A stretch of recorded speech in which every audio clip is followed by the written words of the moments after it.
Assalamualaikum warahmatullahi wabarakatuh. Salam sejahtera buat kita semua. Semoga kita semua dalam keadaan sehat jasmani dan rohani, tidak kekurangan satu apapun. Amin ya robbal alamin. Oke, Mimin akan melanjutkan cerita Liontin Giok Naganya. Tapi seperti biasa, bantu dulu tekan tombol like dan berkomentar juga Tuan dan Nona. Terima kasih sesudah dan sebelumnya. Mau kemana? Hah? Mancing ikan. Bab 2229 sampai bab 2232. Tepat ketika Zhou Qiong hendak menyerang lagi, Anu tiba-tiba menghentikannya. Anu berkata, "Nona, biarkan aku yang melakukannya." Zhou Qiong memandang Anu dengan aneh. Dia tahu bahwa Anu tidak pernah mengambil tindakan. Dia juga tahu bahwa Anu sebenarnya lebih kuat dari dirinya, dan sekarang Anu ingin mengambil tindakan atas namanya, yang menunjukkan bahwa pihak lain adalah orang yang sangat sulit untuk dihadapi. Meskipun Zhou Qiong memiliki temperamen yang panas, dia tidak bodoh. Dia tahu Anu pasti punya alasan melakukan hal ini. Jadi Zhou Qiong mengangguk dan menyerahkan pedangnya kepada Anu. Anu mengambil pedang giok putih dengan hormat, lalu menghembuskan napas dan menatap Ye Chong dengan mata gelap. Faktanya, ketika kedua orang ini pertama kali tiba, Ye Chong telah melihat bahwa Anu jauh lebih kuat daripada wanita tertua dari keluarga Zhou. Namun, kekuatan Anu hanya bisa mencapai level master setengah langkah, dan secara keseluruhan dia masih jauh di belakang Ye Chong. Anu berteriak keras, dan pedang panjang di tangannya mulai menari di udara. Saat pedang itu bergerak, beberapa hantu segera muncul di udara. Hantu-hantu ini tidak hilang, tapi perlahan berubah menjadi kenyataan. Pada saat ini, 5 bayangan pedang melayang di udara di depan Anu. Menambahkan satu di tangannya, total 6 pedang giok putih muncul pada saat yang bersamaan. Segera setelah itu, Anu melemparkan pedang giok putih di tangannya, dan 6 pedang giok putih melayang di udara, membentuk lingkaran. Saya khawatir tidak seorang pun kecuali Anu yang tahu yang mana yang asli. Kemudian, Anu mengulurkan tangan kanannya, menyatukan jari-jarinya membentuk pedang, menggumamkan sesuatu di mulutnya, dan terus mengumpulkan ki, lalu dia mengarahkan jarinya ke depan, menunjuk ke arah Ye Chong, dan berteriak, "Pergi," dan melayang di depannya, seolah mendengar perintah itu. Keenam pedang itu bergegas menuju Ye Chong. Salah satunya adalah yang tercepat dan menduduki peringkat pertama, memimpin dan sudah berada di depan Ye Chong. Ye Chong tidak menganggapnya serius dan menjatuhkan pedangnya dengan ayunan santai pedang tulang ikannya. Pedang putih panjang itu terlempar ke udara sepanjang busur di langit malam. Setelah menggambar beberapa lingkaran, pedang itu menghilang dengan bunyi letupan, membuktikan bahwa pedang itu terbuat dari energi sejati. Segera setelah itu, 2 pedang panjang lagi menusuk Ye Chong, dan Ye Chong dengan mudah menghancurkan kedua pedang itu lagi. Lalu datanglah 3 pedang terakhir, menyerang Ye Chong dari kiri, kanan dan tengah secara bersamaan, sementara pedang di tengah tertinggal sedikit setengah langkah dan menusuk langsung ke organ vital Ye Chong. Jelas sekali, urutan 3 pedang terakhir adalah jebakan yang dibuat khusus oleh Anu. Ye Chong melihat kebenaran sekilas dan mendengus dingin.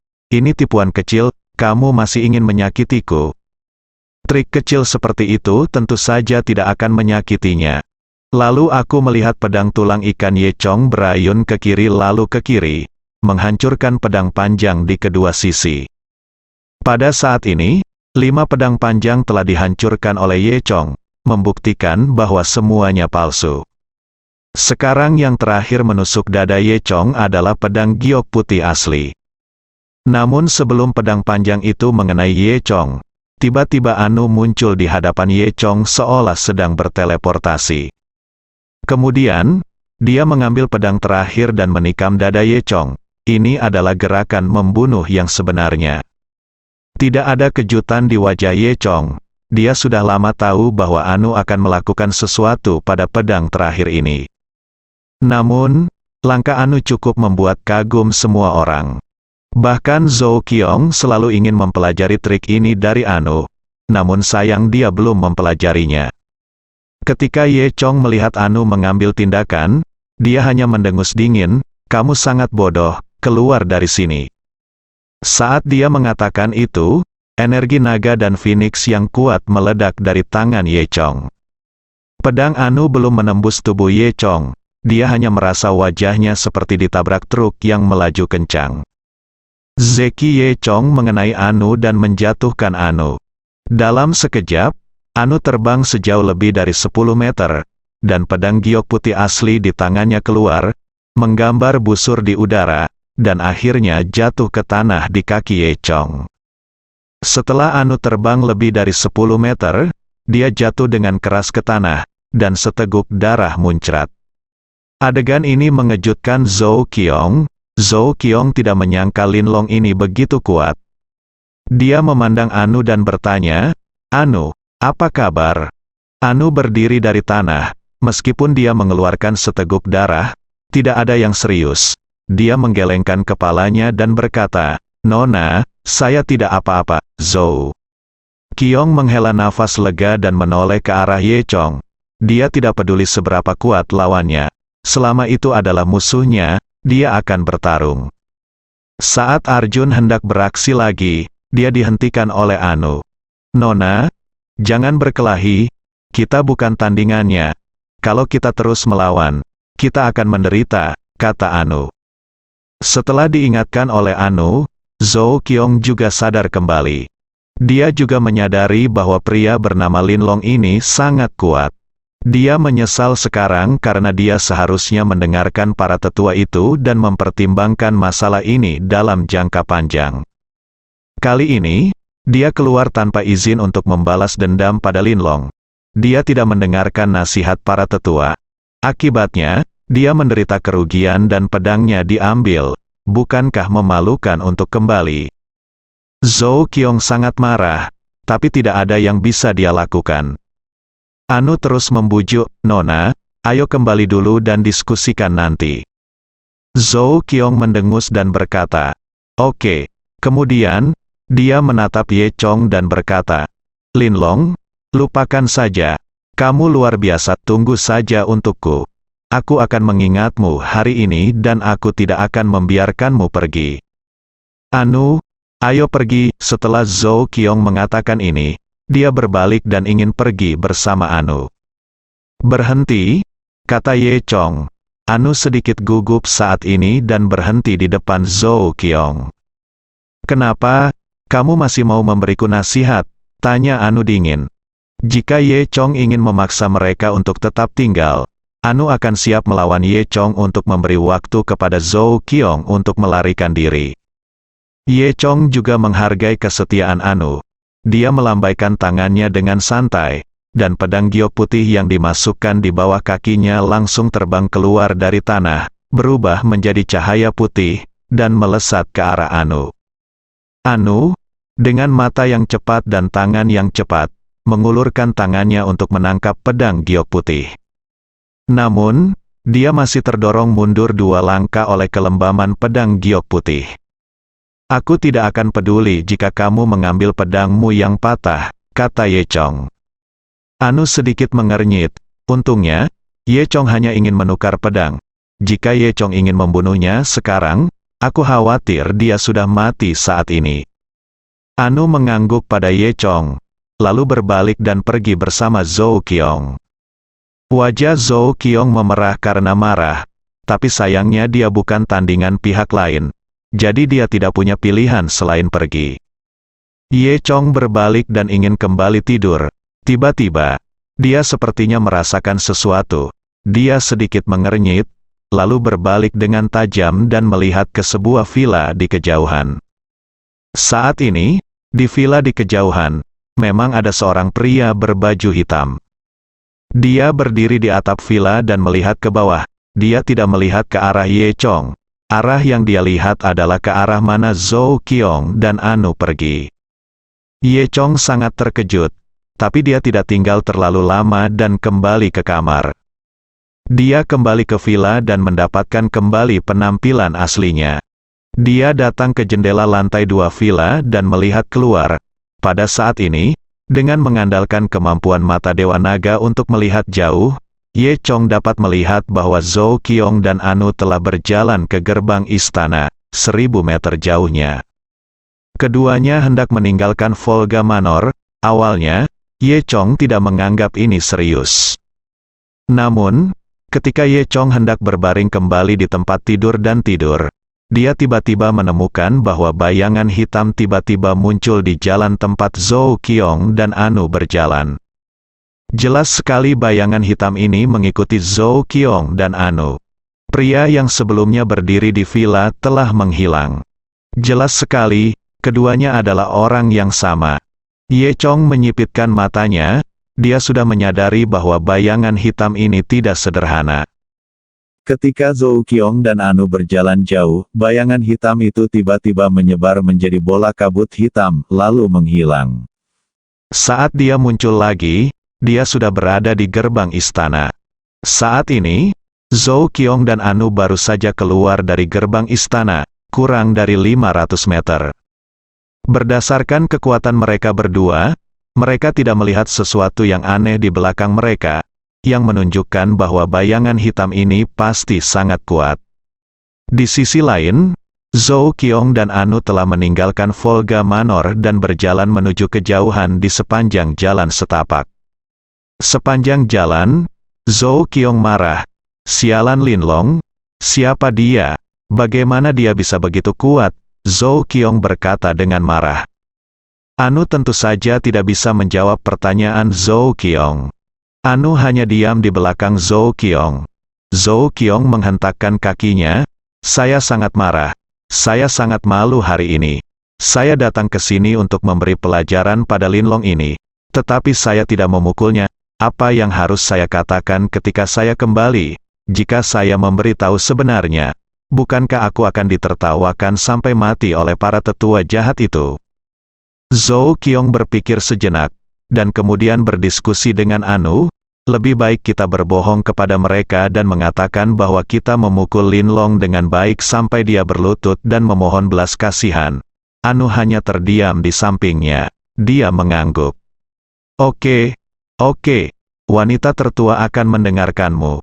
Zhou Qiong berpikir sejenak dan kemudian berkata, tidak, jika ini masalahnya, bagaimana kita bisa meminta paman dan yang lainnya untuk datang dan membantuku membalas dendam? Salahkan.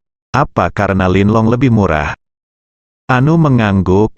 Zhou Qiong menatap Anu dengan marah. Sia-sia untuk memberitahumu. Zhou Qiong menggelengkan kepalanya dengan marah. Rambutnya terangkat, dan aroma menyebar ke hidung Anu.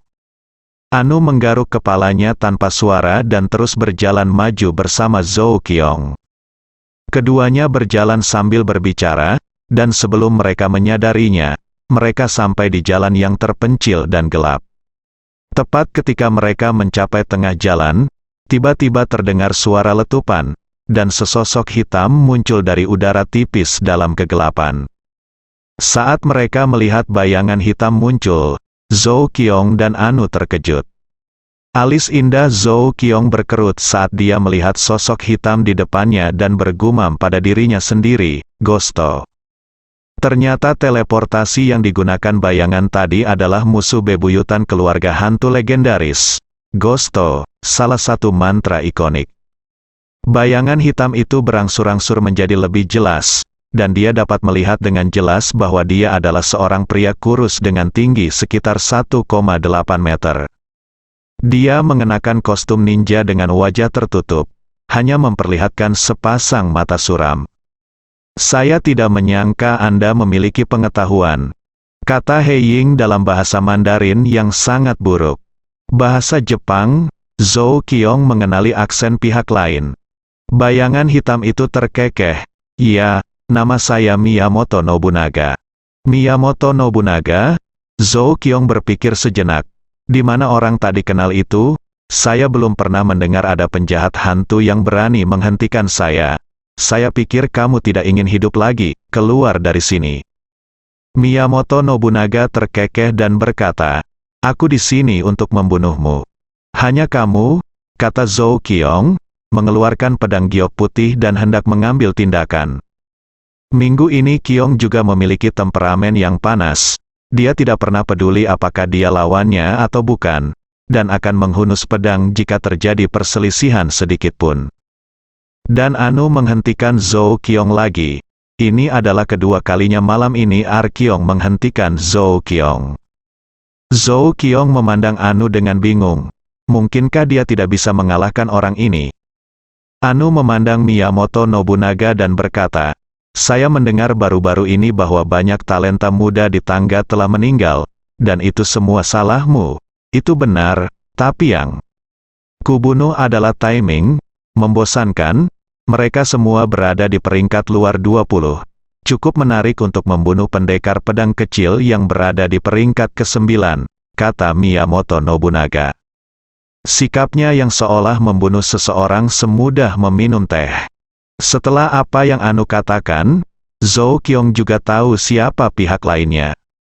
Ketika dia mengetahui kebenarannya, Zhou Qiong terkejut. Ternyata hal aneh terjadi di dunia keluarga tersembunyi. Banyak talenta muda di daftar tangga terbunuh secara misterius. Anda harus tahu bahwa talenta dalam daftar tangga ini adalah harapan masa depan keluarga yang tersembunyi. Kematian mereka merupakan kerugian besar bagi keluarga tersembunyi. Belakangan, semua keluarga besar memperkuat perlindungan murid-murid muda mereka, dan masalah ini berangsur-angsur mereda. Namun, masyarakat masih panik untuk beberapa saat, dan tidak ada yang tahu apa yang sedang terjadi. Tapi semua orang tahu bahwa itu pasti musuh utama keluarga tersembunyi, jalan hantu. Ternyata pria Jepang di depanku ini yang melakukan segalanya. Ini memang konspirasi hantu, pikir Zhou Qiong. Tapi sebelum dibunuh, memikirkan hal ini, Zhou Qiong mendengus dan berkata, "Oke, hari ini saya akan menghilangkan kerugian bagi orang-orang, saya akan membunuhmu." Seorang pembunuh berantai mesum dulu, Anu berkata dengan cepat, "Tidak. Nona, saya akan menghentikanmu, ayo pergi dulu." Anu benar-benar khawatir saat ini, dia tahu bahwa dia dan Zhou Qiong bukan tandingan pembunuh Jepang ini. Zhou Qiong sangat tidak terpengaruh oleh hal ini dan berkata, "Apa yang kamu takutkan?" Miyamoto Nobunaga mencibir, "Kamu ingin pergi, sudah terlambat sekarang."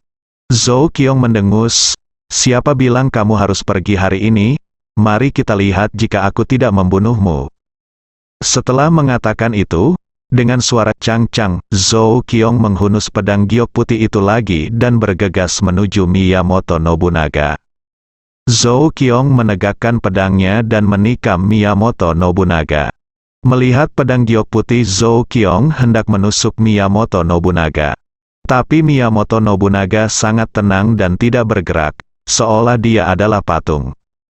Namun, jari-jarinya saat ini sedang menekan gagang pisau di pinggangnya.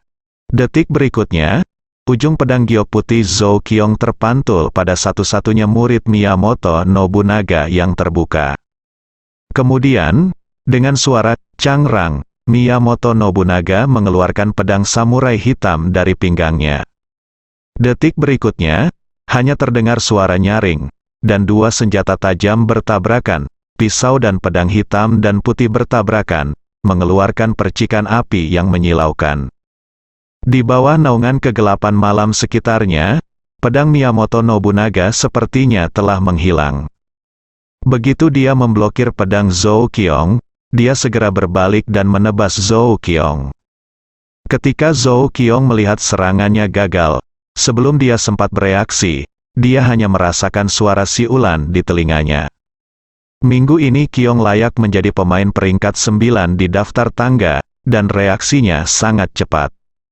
Dia segera merunduk ke samping, tapi meski begitu, energi pedang yang tajam memotong seikat rambut di pelipisnya. Zhou Qiong berbalik dan segera mundur 3 hingga 5 meter. Miyamoto Nobunaga mencibir dan berkata, "Apakah ini yang mampu dilakukan pendekar pedang kecil itu?" Zhou Qiong mendengus dingin, wajahnya yang cantik memerah. Lalu dia membalik pedang di tangannya lagi dan bergegas menuju Miyamoto Nobunaga. Zhou Qiong disebut peri pedang kecil bukan tanpa alasan, dan ilmu pedangnya memang bagus. Namun, katana di tangan Miyamoto Nobunaga malah lebih kuat lagi.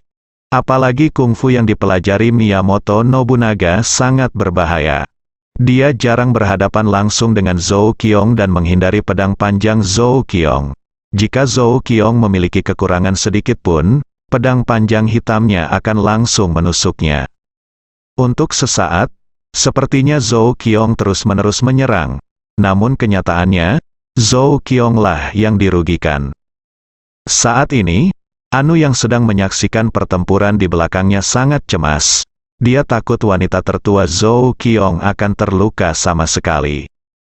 Dalam sekejap mata, Zhou Qiong dan Miyamoto Nobunaga telah bertarung lebih dari 10 ronde.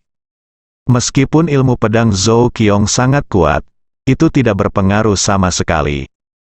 Saya melihat dua senjata, satu hitam dan satu putih, bertarung bersama lagi, dan hanya terdengar suara ding-dong yang tajam. Keduanya bersaing satu sama lain, dan Zhou Qiong bukan tandingan Miyamoto Nobunaga. Ia terlempar ke belakang lebih dari 10 meter karena keterkejutannya. Untungnya tidak ada kerusakan yang terjadi. Tapi di sini, Zhou Qiong baru saja mendarat ketika dia melihat sesosok tubuh dan bergegas ke depan. Itu Anu menggunakan jari-jarinya sebagai pedang, menyatukan jari-jarinya, dan menikam Miyamoto Nobunaga. Di antara kedua jarinya, energi sebenarnya terkondensasi membentuk pedang udara, sangat tajam dan menusuk langsung ke musuh.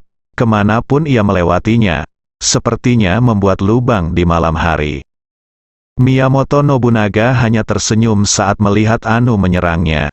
Kemudian, saat pedang udara Anu mendekati Miyamoto Nobunaga, saya melihat pedang Ki tiba-tiba melonjak beberapa meter, dan kecepatannya tiba-tiba meningkat beberapa kali lipat.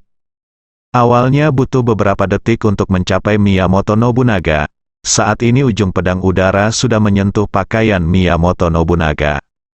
Jika itu adalah orang biasa, dia pasti tidak akan bisa bereaksi dan terluka oleh pedang udara yang tiba-tiba. Namun, Miyamoto Nobunaga bukanlah orang biasa. Ia hanya mencibir, lalu mengayunkan katana hitam di tangannya ke bawah, dan benar-benar memotong pedang udara menjadi dua. Kamu memiliki sedikit kultivasi, tapi sayang sekali, kamu jauh lebih baik dari gadis kecil itu. Tapi kamu akan mati di sini hari ini, kata Miyamoto Nobunaga. Segera setelah itu, Miyamoto Nobunaga mengayunkan pedang samurainya, melintas, dan tiba-tiba muncul di samping Anu. Pedang samurai hitam di tangannya tiba-tiba menghalangi kepala Anu dan menebasnya, mengancam akan membelah Anu menjadi dua. Saat ini, Anu sedang terburu-buru dan hanya bisa menjepit jarinya ke atas untuk melawan. Hanya mendengar suara dang yang teredam, Anu justru menjepit pedang samurai tersebut.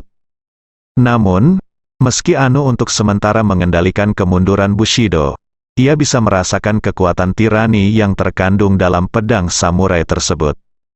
Seluruh tangannya gemetar, dan sepertinya jika dia tidak bisa bertahan selama beberapa detik, katana itu akan memotong tangannya, dan kemudian memotong seluruh tubuhnya menjadi dua.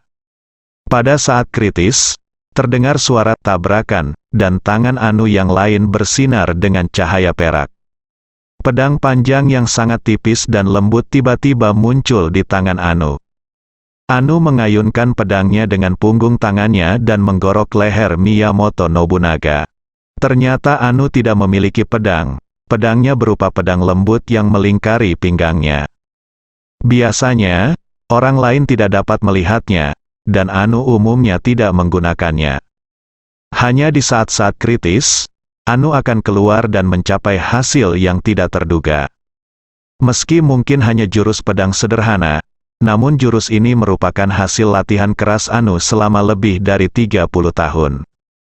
Terlebih lagi, pedang lembut ini sangat tipis dan lembut, sehingga sangat sulit untuk dideteksi. Bahkan seorang ahli ilmu pedang yang lebih kuat dari Anu dapat dengan mudah terkena serangan tersebut secara tidak sengaja, dan tertusuk di tenggorokan oleh pukulan Anu. Namun, Miyamoto Nobunaga bukanlah seorang master biasa. Dalam kilatan petir, Miyamoto Nobunaga tiba-tiba menghilang dengan suara pop. Pedang Anu meleset. Saat terdengar suara pop lagi, sosok Miyamoto Nobunaga sudah muncul beberapa meter jauhnya. Itu adalah kemampuan Kidou untuk mengubah tubuh dan bentuknya lagi. Meski Anu gagal menyerang, ia cukup beruntung bisa selamat dari pedang Miyamoto Nobunaga. Miyamoto Nobunaga melihat pedang lembut di tangan Anu dan memuji, "Ya, kartu trufmu telah terungkap kali ini. Jika aku tidak cerdik, aku hampir membunuhmu. Anak muda, haha, kamu benar-benar pantas mati." Anu tidak mau bicara omong kosong dan bergegas menuju Miyamoto Nobunaga dengan pedangnya lagi. Dan Anu berteriak pada saat yang sama, "Nona, cepat pergi."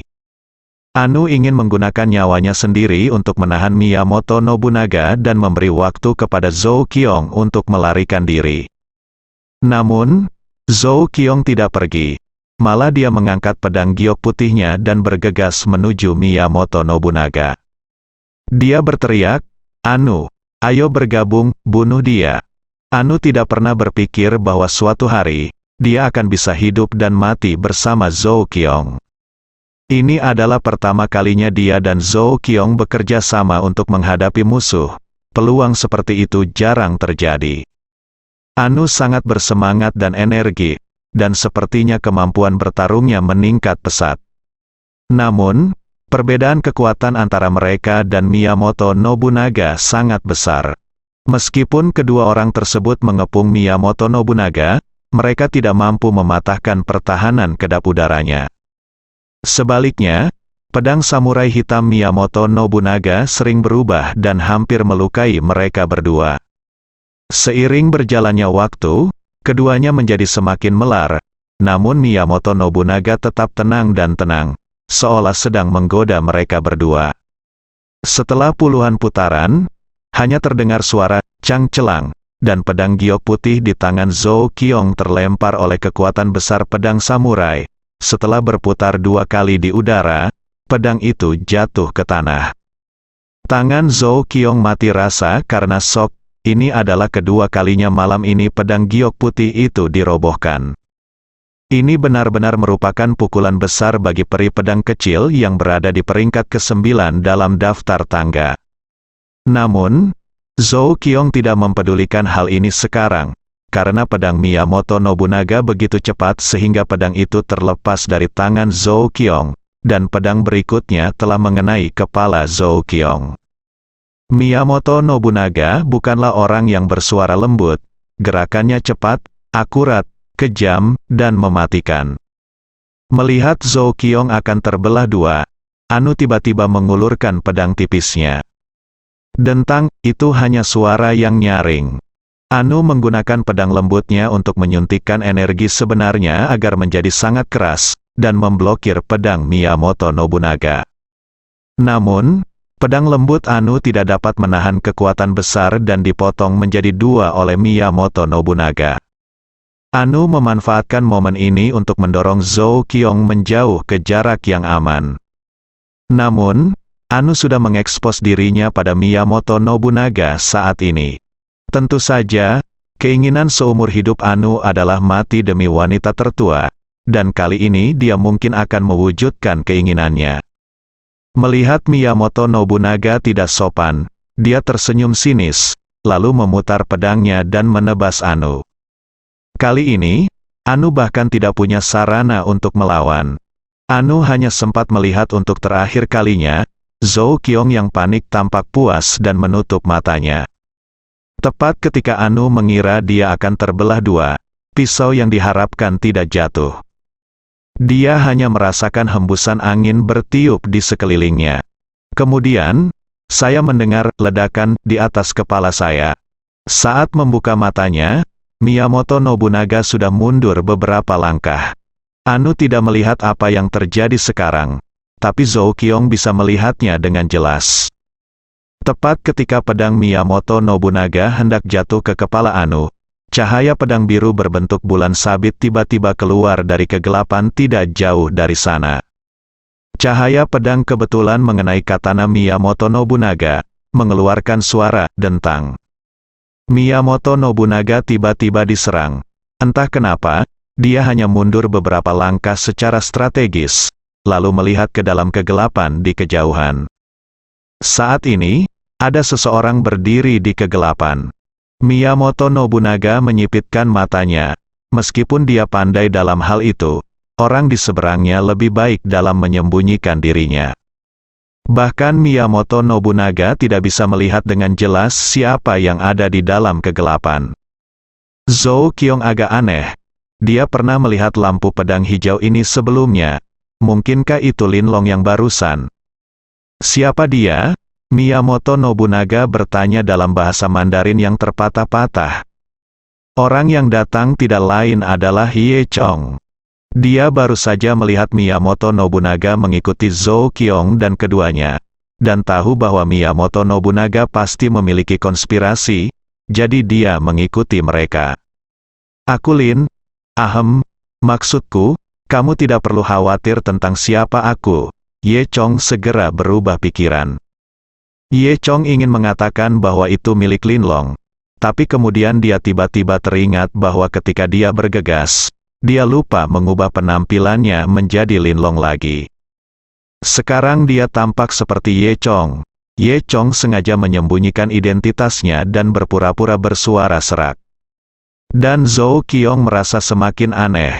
Suaranya tidak terdengar seperti Linlong, tapi gerakan barusan jelas merupakan gerakan yang digunakan oleh Linlong. Jika bukan Linlong, apakah itu Master Linlong? Zhou Qiong berpendapat ini sangat mungkin, tapi tidak peduli apa. Zhou Qiong melihat harapan, dan dia dengan cepat berkata, "Senior, tolong bantu saya." Ye Chong tersenyum sedikit dan berkata, "Kamu perempuan, kamu sopan." Tentu saja, Zhou Qiong tidak bisa mendengar apa kata Ye Chong, ironi di dalamnya.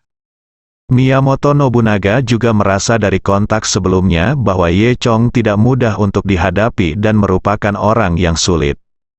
Dia berkata, "Tuan, saya menyarankan Anda untuk tidak ikut campur dalam urusan orang lain. Anda tidak tahu siapa yang Anda lawan." Ye Chong tersenyum dan berkata, "Pedang di tangan Anda adalah pedang samurai nomor 1 yang legendaris di Jepang, dan namanya Gagak, benar?" Miyamoto Nobunaga tertegun, lalu berkata dengan dingin, "Aku tidak menyangka kamu cukup berpengetahuan." Sebenarnya, inilah yang Ye Chong dengar dari teman-temannya ketika dia masih kecil, di Jepang.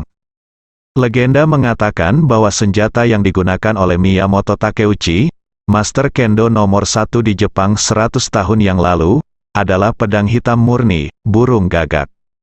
Di antara banyak pedang samurai di Jepang, itulah yang paling ilahi. Namun, Takeuchi Miyamoto dan burung gagaknya tiba-tiba menghilang tanpa jejak. Sudah bertahun-tahun tidak ada kabar sama sekali, dan itu menjadi salah satu misteri yang belum terpecahkan. Namun kekaguman masyarakat terhadap Miyamoto Takeuchi dan pengejaran katana Krau tidak pernah berhenti. Bahkan pedang samurai hitam di tangan Hirota, pelindung pertama Jepang, sebenarnya adalah tiruan dari burung gagak. Meski hanya tiruan, namun pedang di tangan Yirun Guangtian bisa dikatakan sebagai pedang sakti di negara Jepang. Oleh karena itu, cukup menunjukkan status burung gagak di negara Jepang. Master Gagak, Takeuchi Miyamoto, adalah pendekar pedang nomor 1 di Jepang 100 tahun yang lalu. Jika tebakanku benar, kamu adalah Takeuchi Miyamoto, kan? Ye Chong melanjutkan. Aku benar-benar tidak menyangka kamu telah menghilang selama bertahun-tahun, tetapi ternyata kamu telah bergabung dengan hantu, bekerja untuk mereka, dan menjadi milik mereka, seekor anjing. Miyamoto Nobunaga tiba-tiba tertawa dan berkata, "Haha. Saya sudah lama tidak menggunakan nama Miyamoto Takeuchi." Zhou Qiong tercengang ketika mendengar ini. Dia juga mengetahui sebagian dari sejarah ini. Namun, dia tidak pernah menyangka bahwa pembunuh Jepang di depannya sebenarnya adalah dewa pedang Jepang yang terkenal Miyamoto Takeuchi 100 tahun yang lalu. Zhou Qiong berpikir dalam hati, sepertinya dia memang senior, dia sebenarnya tahu banyak hal. Tuan, saya tidak menyangka Anda dapat melihat identitas saya. Karena Anda tahu bahwa saya adalah hantu, beraninya kamu melawanku, Miyamoto Nobunaga berkata. Sekarang aku memberimu kesempatan, jangan tunda pekerjaanku, pergilah sendiri, aku akan berpura-pura tidak terjadi apa-apa. Pada saat ini, Zhou Qiong tiba-tiba berkata, Senior, aku tidak tahu kamu dari keluarga siapa. Tetapi semua murid di daftar tangga yang terbunuh baru-baru ini di keluarga dunia tersembunyi kita semuanya dilakukan olehnya, para senior tidak bisa melepaskannya. Zhou Qiong tidak bodoh dalam hal ini. Semua melihat bahwa Ye Chong tampaknya bukan hantu. Dia tidak satu grup dengan Miyamoto Nobunaga. Karena dia bukan anggota jalan hantu. Jika dia memiliki kemampuan seperti itu, dia pasti anggota yang tersembunyi keluarga. Adapun pembunuh yang membunuh murid-murid di daftar tangga keluarga dunia tersembunyi, semua orang bisa membunuhnya. Ye Chong mengabaikan Zhou Qiong. Dia berpikir dalam hatinya, ini adalah pertama kalinya dia mendengar bahwa seorang murid di daftar tangga terbunuh. Tampaknya konspirasi Ghost Road masih berlangsung. Tuan, apakah Anda sudah memikirkannya? Jika Anda tidak ingin melawan Kido, silakan pergi sekarang, kata Miyamoto Nobunaga sedikit mengancam. Ye Chong mencibir dalam hatinya. Beberapa tahun yang lalu, ketika Ye Chong melakukan misi itu, dia masih manusia fana pada saat itu. Bencana saat itu seluruhnya disebabkan oleh hantu. Meskipun Ye Chong belum sepenuhnya menyelidiki alasan spesifiknya. Namun, sejak saat itu, Ye Chong menganggap Qidao sebagai musuhnya. Oleh karena itu, sudah lama tidak ada kemungkinan hidup berdampingan secara damai antara Ye Chong dan Ghost Road. Oleh karena itu, Ye Chong tidak peduli untuk membunuh beberapa antek Ghost Road. Memikirkan hal ini, Ye Chong berkata, saya akan mengurus masalah ini hari ini, bagaimana? Miyamoto Nobunaga mendengus dingin, haha, oke, kalau begitu, saya akan membunuhmu juga, karena Anda juga mengatakan itu apa yang saya ada di tanganku adalah senjata suci, jadi aku akan menggunakan kepalamu untuk memperingati pisauku ini. Ye Chong mencibir dan berkata, jangan salah paham, pisau sampah semacam ini di tanganmu, kamu, limbah dari negara Jepang, anggap itu sebagai harta karun. Di mataku, pedang patah ini tidak berharga. Ye Chong tiba-tiba memfitnah artefak yang begitu bermartabat. Hal ini membuat Miyamoto Nobunaga sangat marah. Miyamoto Nobunaga sangat marah, oke. Sepertinya saya sudah 100 tahun tidak berjalan-jalan di dunia fana. Saya tidak menyangka begitu banyak orang sombong akan muncul sekarang, beraninya Anda meremehkan saya, oke. Kalau begitu, hari ini aku ingin memberimu pelajaran luar biasa. Setelah mengatakan itu, Miyamoto Nobunaga berteriak dan tiba-tiba menghunus pedangnya. Kali ini, energi pedang hitam legam tiba-tiba muncul di katana, energi pedang tiba-tiba melonjak hingga jarak lebih dari 20 meter, jatuh dari langit, dan menebas ke arah Ye Chong, bersambung.